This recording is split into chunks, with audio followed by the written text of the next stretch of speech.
तो चलिए, यहाँ होते हैं हमारे जो बेसिक्स थे वो ख़त्म, और अब हमें जो पढ़ना है वो क्या है, रूल्स, कि डिग्रीज़ के कौन कौन से रूल हैं जो हमें ध्यान में रखना है। तो सबसे पहला रूल है कि कभी भी डबल कंपैरेटिव्स या डबल सुपरलेटिव्स का यूज़ नहीं किया जाता। इसका क्या मतलब है? देखिए, हमने सीखा था कि मोर लगा के भी कंपैरेटिव बनता है और ईआर लगा के भी, है ना।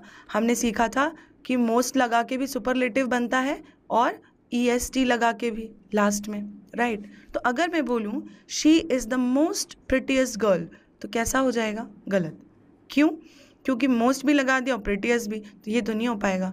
प्रिटी का क्या होता है भाई? सुपरलेटिव, प्रिटीएस्ट, तो मोस्ट लगाने की ज़रूरत नहीं है। She is the prettiest girl, right. This is more better than that, ऐसे बहुत लोग बोलते हैं, आपने बात करते हुए सुना होगा, है ना। मोर बेटर, ये तो कोई बात नहीं हुई, मोर लगाने की ज़रूरत ही नहीं है, बेटर खुद में कंपैरेटिव है, तो यहाँ से मोर हट जाएगा। This is the most tallest building, again tallest correct है, मोस्ट लगाने की ज़रूरत नहीं है।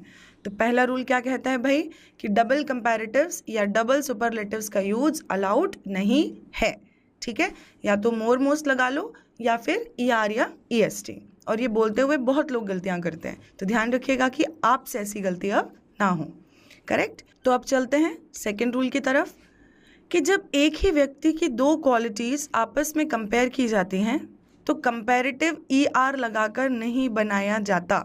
मतलब क्या लगाकर बनाया जाता है? मोर लगाकर। इसका क्या मतलब है? देखिए, यहाँ पे ना मेरे पास दो लोग हैं, एक है शी और एक है ही, एक लड़की है और एक लड़का है, और मैं बोल रही हूँ जो लड़की है ना वो ज़्यादा स्मार्ट है लड़के से, तो she is smarter than him. Smart का कंपैरेटिव स्मार्टर, एकदम करेक्ट। पर अब दूसरी बात, लड़की एक ही है, हमारे पास सब्जेक्ट एक ही है और इसकी दो क्वालिटीज़ हैं, कौन कौन सी? एक स्मार्ट और एक स्ट्रॉन्ग। तो मैं बोल रही हूँ कि वो स्मार्ट ज़्यादा है, उतनी स्ट्रॉन्ग नहीं है, पर दिमाग उसका बहुत तेज़ है, ठीक है। तो जब हम एक ही व्यक्ति की दो क्वालिटीज़ आपस में क्या करें? कंपेयर करें, तो कभी भी हम स्मार्टर नहीं लिखेंगे, मतलब ER लगाकर कभी भी कंपैरेटिव नहीं बनाएंगे। क्या लिखेंगे? More smart. भले ही हमारे पास स्मार्ट का कंपैरेटिव है और वो क्या है? स्मार्टर, पर यहाँ पे क्या लगेगा? More smart. तो जब एक ही व्यक्ति की दो क्वालिटीज़ आपस में कंपेयर की जा रही हो तो हमेशा कंपैरेटिव ER लगाकर नहीं बनाया जाता। क्या लगाकर बनाया जाता है? मोर लगाकर।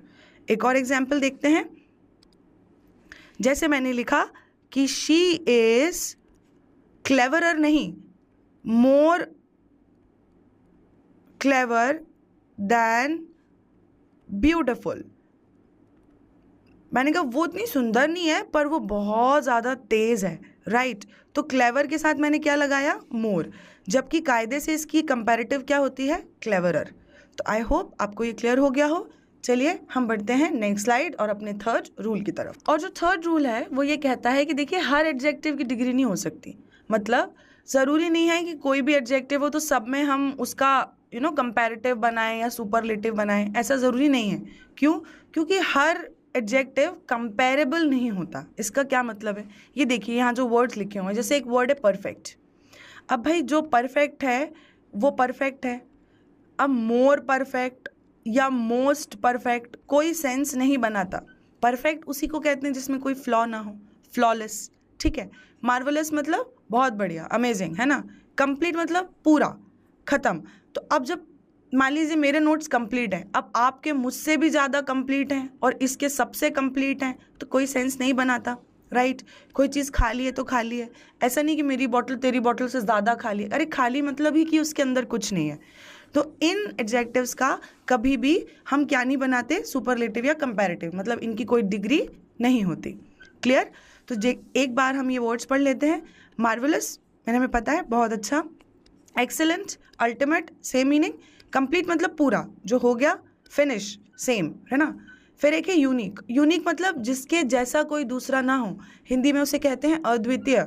तो जो यूनिक है वो खुद में यूनिक है, तो अब यहाँ पे मोर और मोस्ट लगाने का कोई मतलब नहीं है, ठीक है। सर्कुलर, अब एक बात बताइए कि अगर कोई चीज़ सर्कुलर है तो ये ज़्यादा सर्कुलर है और वो कम सर्कुलर है, it doesn't make any sense, ठीक है। Impossible, wonderful, entire, full, supreme, absolute, wonderful and finish.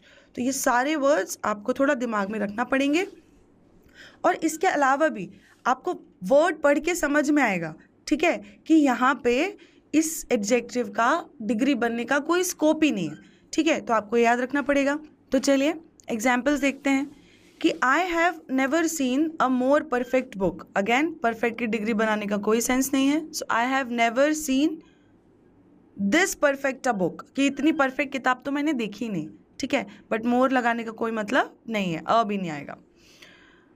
इतना ही बोल दूंगी this is a perfect book तो भी चल जाएगा, right. She is the most perfect girl, again most नहीं आएगा।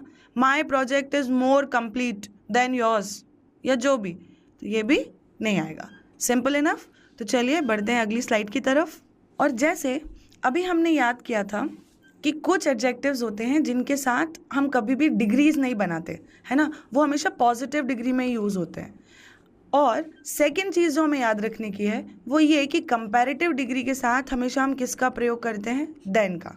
तो अभी हम क्लियर कर लें पहले THEN और THAN, ठीक है। THEN मतलब होता है तब या तो, ये देन का मतलब होता है से। तो जब भी हम कंपेयर करते हैं तो एक से वर्ड बोलते हैं हम हिंदी में कि वो मुझसे ज़्यादा सीनियर है, वो मुझसे ज़्यादा स्मार्ट है, या मैं उससे ज़्यादा तेज़ दौड़ती हूँ, तो से, है ना। इस से के लिए हम क्या यूज़ करते हैं, THAN। हमेशा किस में यूज़ किया जाता है, कंपैरेटिव डिग्री में।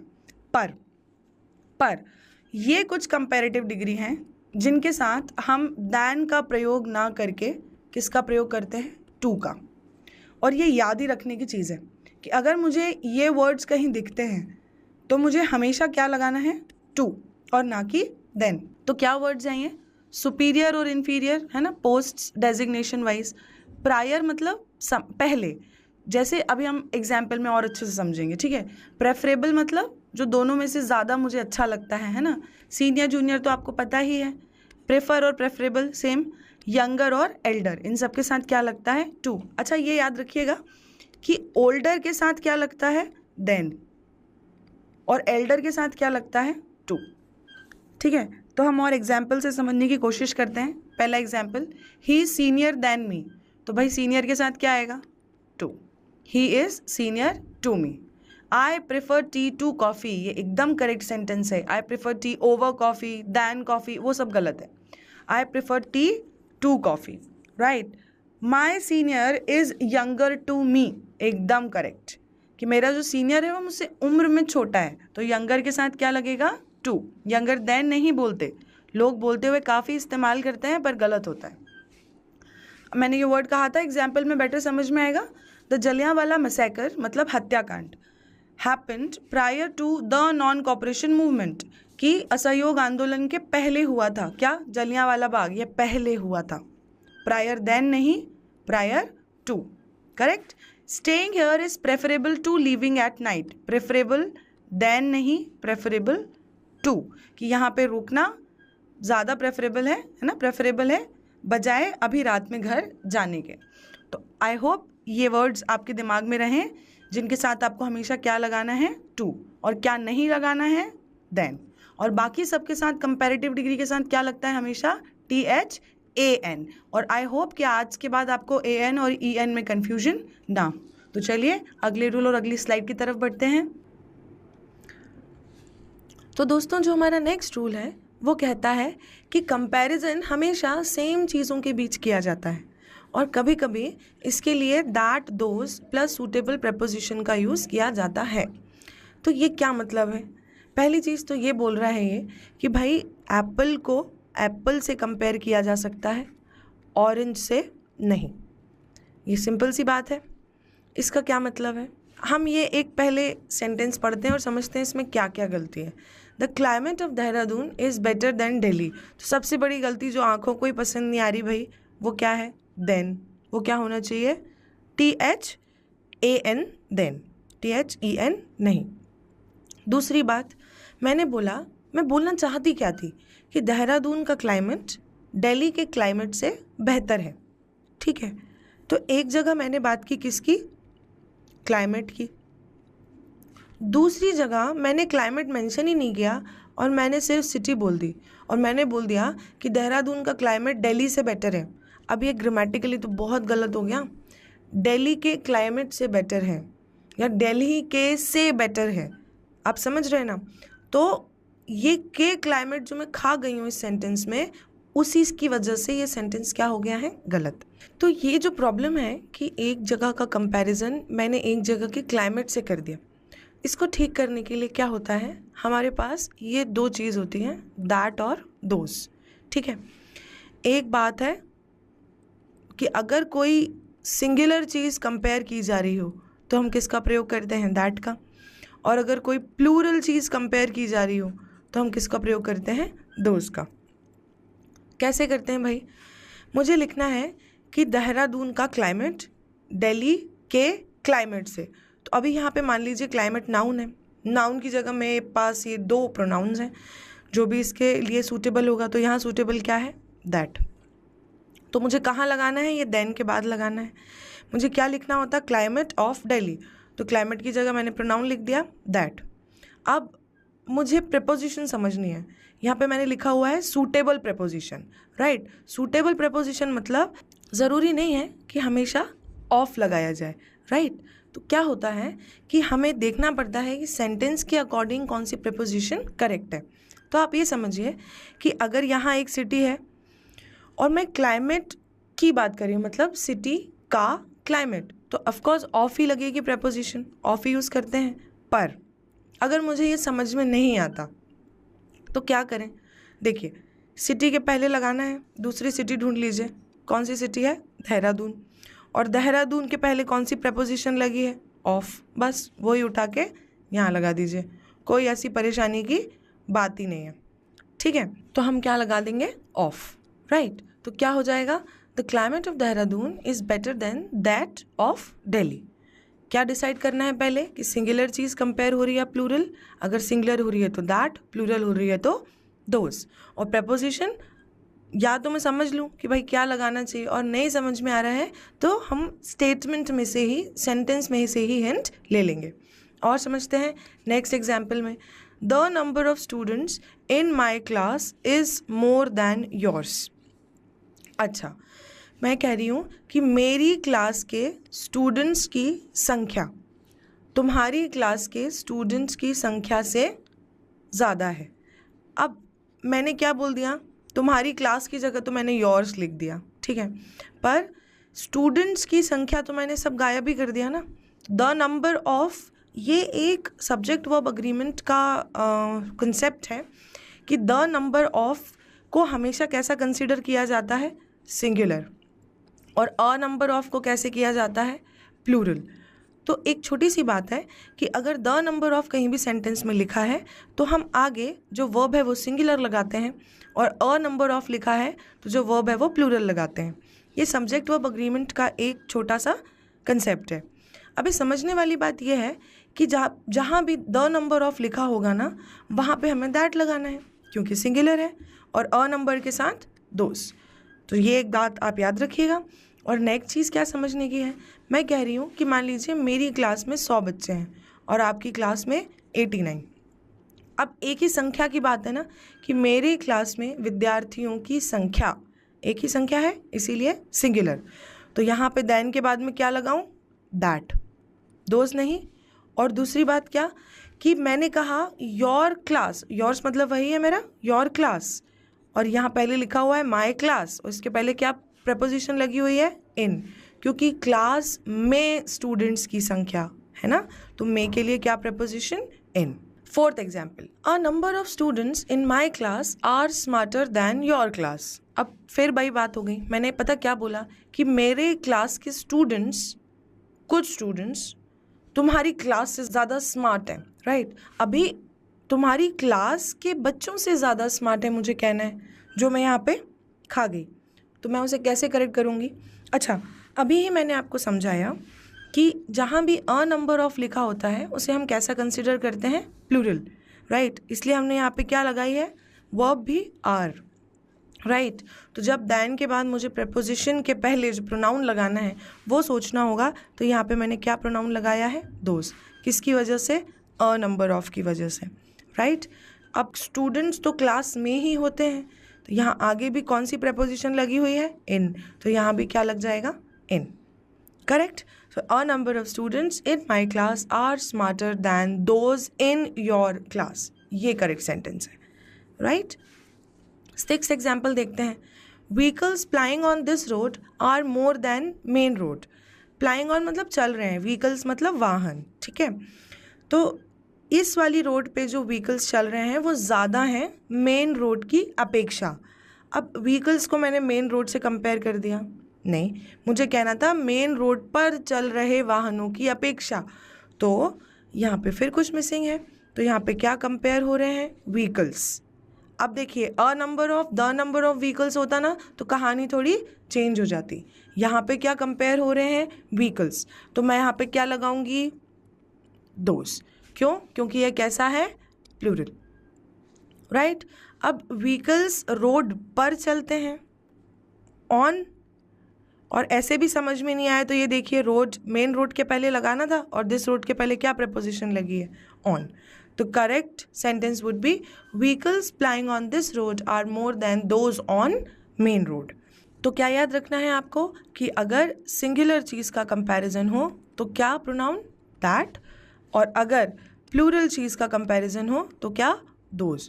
और फिर प्रपोजिशन या तो आप अपने हिसाब से सोच सकते हैं और नहीं तो आपको इन्हीं स्टेटमेंट्स में से हिंट भी मिल जाएगा।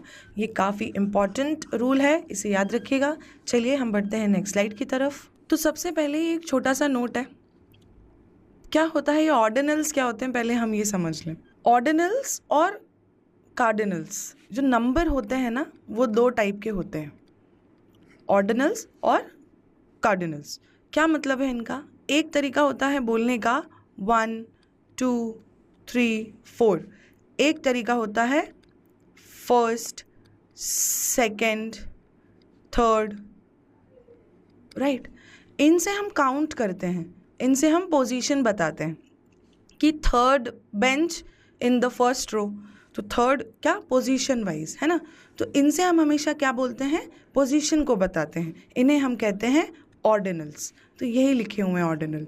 और न्यूमरल एडजेक्टिव्स मतलब नॉर्मल, वो 1 2 3 4 की बात करें यहाँ पे, बट दो टाइप के नंबर होते हैं, ऑर्डिनल और कार्डिनल। इन्हें क्या बोलते हैं? कार्डिनल्स। अभी अगर मुझे समझना है कि इन दोनों को मुझे साथ में बोलना है तो कभी भी 2 फर्स्ट चैप्टर्स नहीं होगा, हमेशा क्या होगा? फर्स्ट 2 चैप्टर्स, पहले ऑर्डिनल बोला जाएगा उसके बाद कार्डिनल्स या न्यूमरल एडजेक्टिव। क्योंकि हमने ये देखा था ना, मैंने आपको बताया कि अगर मैं बुक्स के बारे में, कोई एक नाउन है बुक्स, ठीक है, मैं बुक्स के बारे में आपको कोई भी डिटेल दे दूँ तो वो एडजेक्टिव हो जाता है। अब मैंने कहा I have 50 books to read, अब मैंने बुक्स की क्या डिटेल दी? नंबर के बारे में, कितनी है? 50। तो ये 50 को हम यहाँ पे क्या कह रहे हैं? न्यूमरल एडजेक्टिव, ठीक है। तो हमको याद इतना रखना है कि पहले ऑर्डिनल आएगा फर्स्ट, उसके बाद ये न्यूमरल एडजेक्टिव आएगा। सिंपल इनफ, छोटी सी बात है, इसे याद रखिएगा। कभी कभी क्लर्क वगैरह में या CHSL में इस पे डिपेंडेंट क्वेश्चन देखने को मिल जाता है। तो चलिए नेक्स्ट रूल की तरफ बढ़ते हैं। 6th रूल हमारा कहता है कि कंपैरेटिव केसेस में जब किसी एक का कंपैरिजन सबसे किया जाता है तो अदर का यूज़ देन के साथ किया जाता है। अच्छा, किसी भी कंपैरेटिव केस में हम देन तो लगाते ही हैं। हम कह रहे हैं कि जब एक का कंपैरिजन बाकी सबसे किया जाए तो हमेशा देन के साथ हमें किसका यूज़ करना पड़ता है? अदर का। अब इसका क्या मतलब है ये और समझ लें। मैंने बोला कि वो अपने क्लासमेट से ज़्यादा इंटेलिजेंट है, जैसे सेंटेंस है he is more intelligent then his classmates, ये गलत है। क्यों गलत है?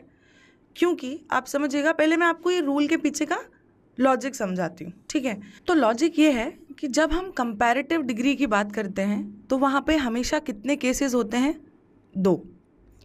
पर इसमें ना 2 से ज़्यादा हो गए। मतलब ये जो सेंटेंस मैंने लिखा है he is more intelligent then his classmates, ठीक है। अब 2 वर्ड होते हैं, 2 वर्ड्स होते हैं, एक होता है अदर, एक होता है अनदर। हम इन दोनों के बीच का अगर डिफरेंस समझें तो अदर मतलब होता है दूसरा, अनदर मतलब भी दूसरा। डिफरेंस है कि अदर को केवल दो केसेस के बीच में यूज़ किया जाता है। अगर आप दो दोस्त हैं, हमेशा साथ रहते हैं, मैंने एक को देखा, एक दिन नहीं देखा, तो मैंने उसको बोला where is the other one, दूसरा कहाँ है, क्योंकि कितने की बात कर रहे थे, दो की। आई मेरी बात समझ में? अनदर मतलब होता है अभी कितने हैं ये पता नहीं, +1। अगर मैं 100 साड़ियाँ देख लूँ और उसके बाद बोलूँ शो मी अनदर वन, तो भी चलेगा। और अगर दो देखने के बाद तीसरी के लिए भी बोलूँ शो मी अनदर वन, तो भी चलेगा। दूसरी दिखाइए, अगली दिखाइए, राइट। तो अदर का प्रयोग हम जैसे ही करते हैं ना, बात दो केसेस की हो जाती है। तो मैं कहूँगी कि वो अपने दूसरे क्लासमेट से दोनों में कंपैरिजन एक बार में दो लोगों में ही होगा। इसका कहने का क्या मतलब कि दूसरे क्लासमेट से मतलब इसका कंपैरिजन इससे करोगे ना तो भी ये स्मार्ट है, इसका इससे करोगे ना तो भी ये स्मार्ट है। तो अदर लगाने से बात केवल और केवल दो केसेस तक रिस्ट्रिक्ट होके रह जाती है। Simple enough. और इसीलिए क्योंकि हमें कंपैरेटिव केस में एक का कंपैरिजन बहुत सारे लोगों के साथ करना है, तो ये केसेस वाला वायलेशन ना हो जाए, इसीलिए हम कौन सा वर्ड इंट्रोड्यूस कर देते हैं, अदर। Simple enough. तो एक का कंपैरिजन सबसे, तो he is more intelligent then his other classmates. Correct. The Ganga is longer than any river in India. तो गंगा भारत की किसी भी दूसरी नदी से ज़्यादा लंबी है। So the Ganga is longer than any other river in India. Got it. This tests better than any dish here. तो एनी नहीं, एनी अदर डिश हियर, क्योंकि एक डिश का कंपैरिजन बाकी की सारी डिशेस से हो रहा था। I hope you got it. तो चलिए नेक्स्ट रूल और नेक्स्ट स्लाइड की तरफ बढ़ते हैं। नेक्स्ट रूल क्या कहता है कि जब दो एडजेक्टिव्स का यूज़ एक ही नाउन के लिए किया जाता है तो दोनों एडजेक्टिव्स को सेम डिग्री में लिखा जाना चाहिए। अभी देखिए ये तो बहुत ईजी है और इम्पॉर्टेंट भी है, ठीक है। अब देखिए जैसे हम शी की बात करें, अब अगर शी के लिए मैं दो प्रोनाउंस लगा रही हूँ तो या तो वो दोनों पॉजिटिव डिग्री में हो या दोनों सुपरलेटिव डिग्री में हो, या फिर उसका मैं कंपैरिजन करूं, राइट, तो वो दोनों किस में हो, कंपैरेटिव डिग्री में हो। मैंने लिखा शी इज़ द स्मार्टेस्ट, कौन सी डिग्री है ये, स्मार्ट, स्मार्टर, स्मार्टेस्ट, कौन सी डिग्री है, सुपरलेटिव। एंड ऑनेस्ट, ये कौन सी डिग्री है, क्योंकि EST से ख़त्म हो रही है, इसका मतलब ये तो नहीं ना कि सुपरलेटिव हो गई, नहीं, ये पॉजिटिव डिग्री है। ये मल्टी सिलेबल है ना, दो वॉवल्स दिख रहे हैं आपको बीच में, तो इसका सुपरलेटिव क्या होता है, मोस्ट ऑनेस्ट। तो correct sentence is she is the smartest and most honest person I know. Otherwise ये सेंटेंस गलत था। Simple enough. मैंने लिखा है the Taj Mahal is the most beautiful and sought after. तो अगेन मोस्ट ब्यूटिफुल तो समझ में आ रहा है, सॉट आफ्टर पॉजिटिव डिग्री रह गई, यहाँ भी क्या ऐड करना पड़ेगा, most. The Taj Mahal is the most beautiful and most sought after place in India. अब ये सेंटेंस सही हुआ, राइट। अगर मैं एक नाउन के लिए दो एडजेक्टिव्स यूज़ कर रही हूँ तो वो दोनों सेम डिग्री में होना ज़रूरी है, वरना सेंटेंस मेरा गलत हो जाएगा। सिंपल। अब बढ़ते हैं हम हमारे 8th रूल की तरफ। ये क्या लिखा है मैंने, वर्थ प्लस वर्ब की ING फॉर्म। जैसे गो का क्या हो जाता है, गोइंग, है ना, कम का क्या हो जाता है, कमिंग। तो ये वर्ब की ING फॉर्म की बात कर रही हूँ मैं। हमेशा ऐसे नहीं बोलते it's a worth watching movie, right, या it's a worth visiting place. तो ये जब भी हम लिखते हैं ना, इसको हम एडजेक्टिव की तरह तो यूज़ करते हैं। मैंने बोला वो प्लेस कैसा है, जाने लायक, वर्थ मतलब उस लायक, है ना। वर्थ विजिटिंग, खाना कैसा है, खाने लायक, वो लड़की कैसी है, समझने लायक, राइट। तो मैंने कहा top gun is a worth watching movie. हम लोगों को बोलते समय एक्चुअली ये रूल क्योंकि पता नहीं होता, तो हम इसी तरीके से सेंटेंस बना रहे होते हैं, जो कि गलत है। क्यों गलत है कि ये जो एक्सप्रेशन है ना, इसे हमेशा उस नाउन के बाद लिखा जाता है जिसके लिए वो यूज़ किया गया हो। तो top gun is a worth watching movie, ये वर्थ वॉचिंग जो है ये किसे क्वालिफाई कर रही है, मूवी को। तो ये मूवी कहाँ आना चाहिए, पहले। करेक्ट सेंटेंस होगा top gun is a movie worth watching. अब करेक्ट है, ठीक है। मैंने लिखा the Taj Mahal is a monument worth visiting, ये अब सही है। The Taj Mahal is a worth visiting monument, अगर मैं इसको उठा के पीछे लिख दूँ ना तो सेंटेंस गलत हो जाएगा। तो हमेशा याद रखिए कि वर्थ प्लस वर्ब की आईएनजी फॉर्म को हमेशा उस नाउन के कहाँ लिखा जाएगा, बाद में, नाउन फर्स्ट और एडजेक्टिव सेकेंड। Simple enough. तो चलिए आगे बढ़ते हैं सेकेंड स्लाइड की तरफ। हमारा 9th रूल जो है वो कहता है कि यदि दो अलग अलग एडजेक्टिव्स के साथ अलग अलग प्रीपोजिशंस का प्रयोग किया जाता है तो दोनों एडजेक्टिव्स के लिए सही प्रीपोजिशंस का प्रयोग किया जाना चाहिए या किया जाता है। इसका क्या मतलब है? इसका मतलब ये है कि हमने कुछ अभी वर्ड्स पढ़े थे जिनके साथ टू लगता है देन की जगह, और जो बाकी सारे हमारे कंपैरेटिव डिग्री वाले एडजेक्टिव्स हैं उन सब के साथ क्या सही होता है, देन। तो कहने का मतलब ये है कि अगर मैंने सेंटेंस बनाया he is senior and older than I am, तो ये जो देन है ये ओल्डर के लिए तो सही चल गया, ठीक है, पर सीनियर के साथ मुझे क्या लगाना था, टू। तो हमने लिखा है कि अगर दो अलग अलग एडजेक्टिव्स के साथ अलग अलग प्रीपोजिशंस का प्रयोग किया जाता है ना, सीनियर के साथ क्या लगता है भाई, टू, और ओल्डर के साथ क्या लगता है, देन, तो दोनों के लिए सही प्रीपोजिशंस का ही प्रयोग किया जाएगा। इसका मतलब ये नहीं कि यहाँ देन लगा दिया अब काम चला लेगा सीनियर भी, नहीं, ऐसा नहीं है। तो करेक्ट सेंटेंस होगा he is senior to and older than I am. अब सही है, पहले गलत था। Second example, she is stronger and younger to me, वो मुझसे छोटी है पर मुझसे ज़्यादा स्ट्रॉन्ग है। तो अब एक बात समझिए, यंगर के लिए तो टू लगता है, करेक्ट है, बट स्ट्रॉन्गर के लिए क्या लगना चाहिए, than. So she is stronger than and younger to me. अब करेक्ट हुआ। Aman is more famous than and superior to me, एकदम करेक्ट। मोर फेमस के साथ क्या आएगा, देन, सुपीरियर के साथ क्या आएगा, टू। तो अगर दो अलग अलग एडजेक्टिव्स को अलग अलग प्रीपोजिशंस की ज़रूरत है तो उन्हें वो दी जाएंगी और एक से ही काम नहीं धकाया जा सकता। Simple enough. आई होप आपको ये चीज़ें क्लियर हो रही हों। तो चलिए हम बढ़ते हैं हमारे नेक्स्ट रूल की तरफ, जो कहता है कि लिटिल और फ्यू का प्रयोग क्वांटिटी और नंबर को क्वालिफाई करने के लिए नहीं किया जा सकता। इसकी जगह स्मॉल शब्द का यूज़ किया जाना चाहिए। देखिए, हमने ये पढ़ा था कि लिटिल जो है ना वो अनकाउंटेबल नाउन के लिए यूज़ होता है और फ्यू किसके लिए यूज़ होता है, काउंटेबल नाउन के लिए। पर अगर ये वर्ड्स आ गए क्वांटिटी और नंबर, जब मैं जैसे बुक्स की बात करूँ, कुछ किताबें हैं, कम है, ज़्यादा है, मैं सबके लिए क्या एक्सप्रेशन यूज़ करूँगी, फ्यू। तो बात नंबर की कर रहे हैं, पर अगर नंबर शब्द आ गया तो फ्यू नहीं आएगा, और अगर क्वांटिटी शब्द आ गया तो लिटिल नहीं आएगा। ये आपको याद ही करना पड़ेगा क्योंकि सुपरफ्लुअस हो जाता है। मतलब जैसे हम नॉट और नेवर को साथ यूज़ नहीं करते ना, क्योंकि दोनों सेम ही तो मीनिंग दे रहे हैं, दोनों नेगेटिव हैं। सेम मीनिंग एज इन एक का मतलब है नहीं, एक का कभी नहीं, पर दोनों में नहीं आ गया ना, तो थोड़ा ओवरलैप कर गया। इसीलिए हम कभी भी इन दोनों वर्ड्स को साथ में उपयोग नहीं करते। जैसे कि मैंने एक क्वेश्चन लिखा हुआ है, एक एग्जाम्पल लिखा हुआ है, would you please land me a few number of books. अभी फ्यू नंबर को ही सजेस्ट करता है, तो उसके साथ ये नंबर वर्ड लिखने का कोई औचित्य ही नहीं है, कोई मीनिंग ही नहीं है, राइट। तो हम हमेशा अगर नंबर आ जाता है ना तो फ्यू की जगह हम क्या लिख देते हैं, small. Would you please land me a small number of books, अब चलेगा, ठीक है।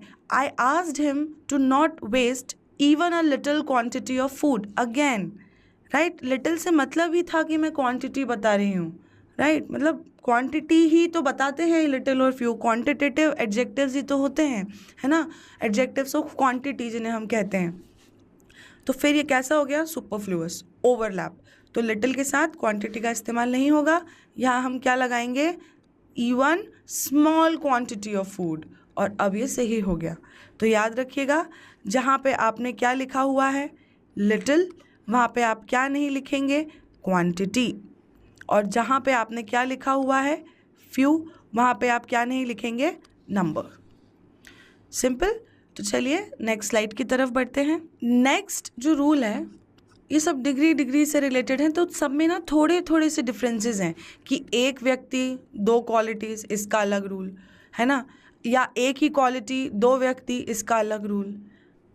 तो आप समझिएगा कि ये जो बाकी सारे रूल्स थे उससे ये कैसे अलग है। ठीक है, यदि एक सेंटेंस में 2 एडजेक्टिव्स 2 अलग अलग डिग्रीज में यूज़ किए जाएं तो दोनों अपने आप में कंप्लीट होने चाहिए।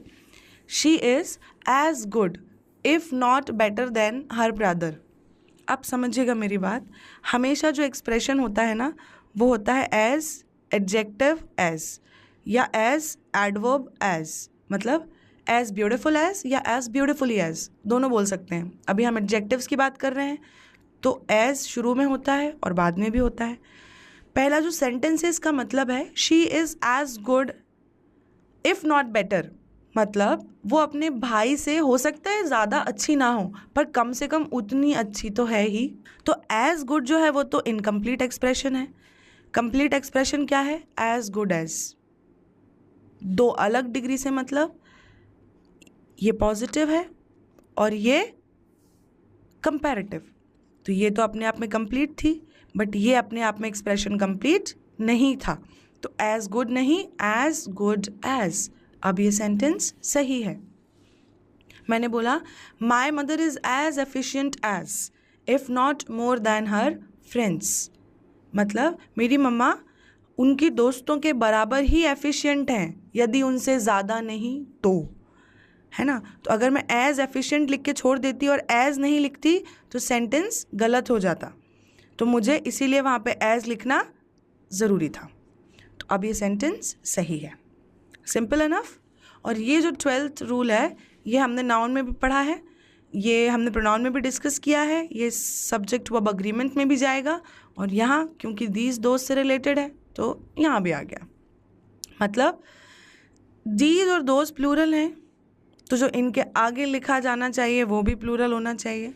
मतलब दिस काइंड्स हो सकता है क्या, या दिस टाइप्स हो सकता है क्या, या दिस सॉर्ट्स हो सकता है क्या, तीनों गलत हैं। क्यों? दिस सिंगुलर है, दैट सिंगुलर है, तो काइंड्स, टाइप्स, सॉर्ट्स का कोई मतलब ही नहीं है। This kind singular, that type. अगर दीज बोलूँगी ना तो टाइप्स बोलना पड़ेगा, ठीक है। I will not get indulged in these kind of acts, so this kind of acts. This type of shirts are my most favourite. आई बात समझ में? तो अगर पहला वाला सिंगुलर तो दूसरा वाला भी सिंगुलर, पहला वाला प्लूरल तो दूसरा वाला भी प्लूरल। तो ये था हमारे एडजेक्टिव का लास्ट रूल। अब जैसा कि मैंने आपको प्रॉमिस किया है कुछ प्रीवियस ईयर के क्वेश्चंस, ताकि आपको समझ में आए कि हमने कितना यूज़फुल पढ़ा है और ये एग्ज़ाम में किस तरीके से अप्लाई किया जाता है। तो चलिए आगे बढ़ते हैं नेक्स्ट सेक्शन की तरफ। और इस सेक्शन में हम क्या देखने वाले हैं? कुछ प्रीवियस ईयर के क्वेश्चंस, हम समझते हैं हमसे कितने बन रहे हैं और कितने नहीं। तो first question, we have no less than 1000 students in our college. SSC section officer में पूछा गया। We have no less than 1000 students in our college. हमने स्टार्टिंग में ही पढ़ा था लेक्चर के डिफरेंस लिटिल और फ्यू के बीच में, राइट? क्या था? एक को काउंटेबल नाउन के लिए और एक को अनकाउंटेबल नाउन के लिए यूज़ करते थे। अनकाउंटेबल के लिए किसको करते थे? लिटिल को। और फ्यू को किसके लिए करते थे? काउंटेबल के लिए। तो समझिए, मैंने आपको एक्सप्रेशन भी बताया था, नो लेस देन और नो फ्यूअर देन। तो किसकी बात हो रही है यहाँ पे? स्टूडेंट्स की। मैंने कहा हमारे पास 1000 से कम तो बच्चे नहीं हैं भाई कॉलेज में, है ना। तो गिन तो लिए, स्टूडेंट्स कैसे हैं? काउंटेबल हैं। काउंटेबल के लिए लिटिल की कोई डिग्री की ज़रूरत ही नहीं है। किसकी डिग्री की ज़रूरत है?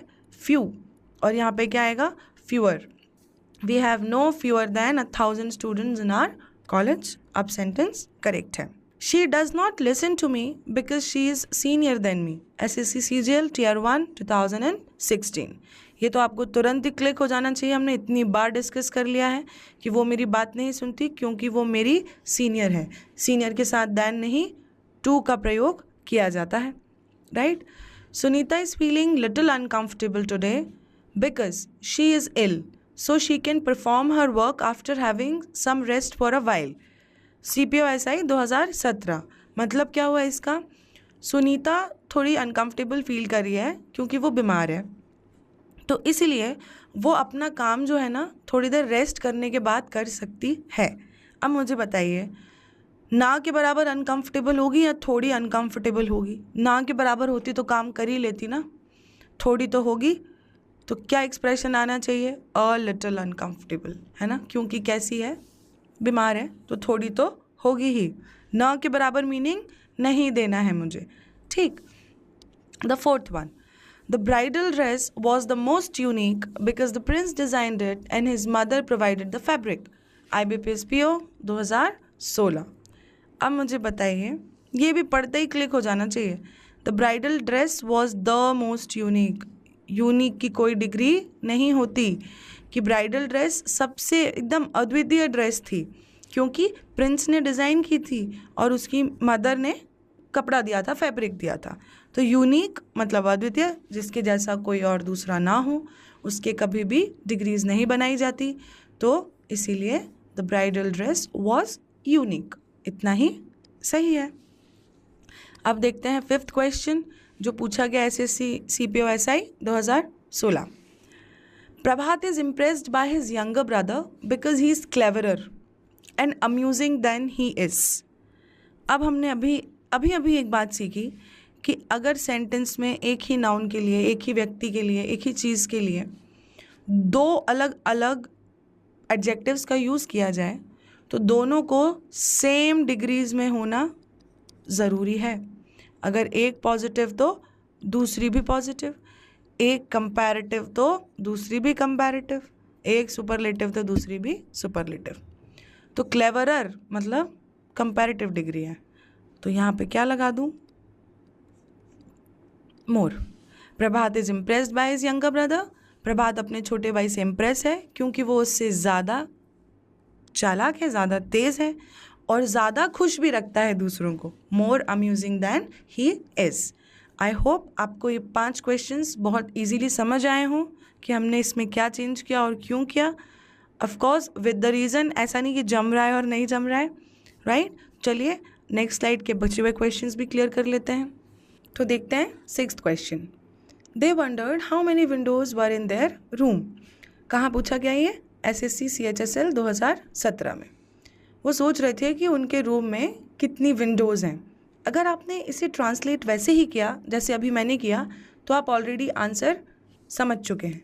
पर देखिए 2 शब्द हैं, देयर और THEIR, देयर। इसका मतलब होता है वहाँ और इसका मतलब होता है उनका, उनकी, उनके। पजेसिव है किसका? दे का। तो यहाँ पे क्या आना चाहिए? इन देयर रूम, ये वाला their, right, THEIR। So how many windows were in their room, ये वाला, उनके रूम में। Simple enough. 7th question. My elder son deals with spare parts and manages his bread and butter. SSC CGL Tier 2 2018। वो कह रही है elder son जो है वो स्पेयर पार्ट्स के साथ डील करता है और फिर रोजी रोटी अपनी मैनेज करता है ना। पर ये कौन सी डिग्री है? कंपैरेटिव। कंपैरेटिव में हमें कितने केसेस चाहिए होते हैं? 2। यहाँ पे कितने आदमी की बात हो रही है? 1 की। तो यहाँ पे ये यूज़ करना सही है क्या? नहीं। या तो आप क्या यूज़ करो? Eldest. My eldest son deals with some spare parts and manages his bread and butter, तो सही है। पर my son deals with तो भी सही है, पर elder हो जाएगा तो गलत हो जाएगा, क्योंकि कितने केसेस लगेंगे? 2। 8th, on holiday I prefer reading book than meeting my friends। ये तो तुरंत समझ में आ जाना चाहिए आपको। Tier 2 2017 CGL का क्वेश्चन है। ऑन हॉलीडे आई प्रेफर के साथ क्या लगता है भाई? टू, ना कि देन। सिंपल सी बात है कि मुझे दोस्तों से मिलने से ज़्यादा बुक पढ़ना अच्छा लगता है, पर यहाँ पे देन की जगह क्या आएगा? To. 9th question. Do you know whom the next speaker is? Bank clerk 2016। तो क्या आपको पता है नेक्स्ट स्पीकर कौन है?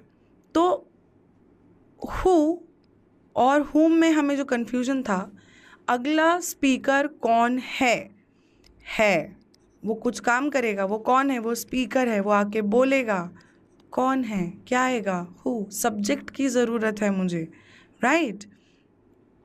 अगर मैं इसको सेंटेंस को थोड़ा सा रीअरेंज करूं और बोलूं who is the next speaker, is, तो फिर हम क्या लगाएंगे, सब्जेक्ट। तो यहाँ पे क्या आना चाहिए, who the next speaker is, वरना तो यहाँ कोई सब्जेक्ट ही नहीं बचा सेंटेंस में, राइट, बस ऑब्जेक्ट ही हो गया, और बिना सब्जेक्ट के तो पॉसिबल ही नहीं था ये स्टेटमेंट, राइट। तो क्या आएगा, हु।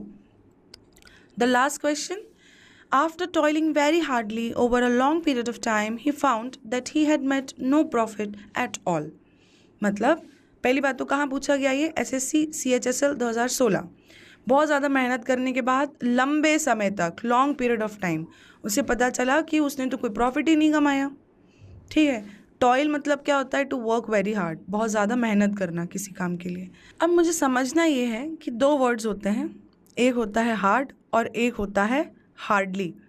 दोनों का मतलब बहुत अलग है। हार्ड मतलब आप समझ सकते हैं ना, वर्क हार्ड करना, बहुत मेहनत से कोई काम करना। तो कोई टॉयल कर रहा है मतलब मेहनत कर रहा है, तो वो हार्ड करता है।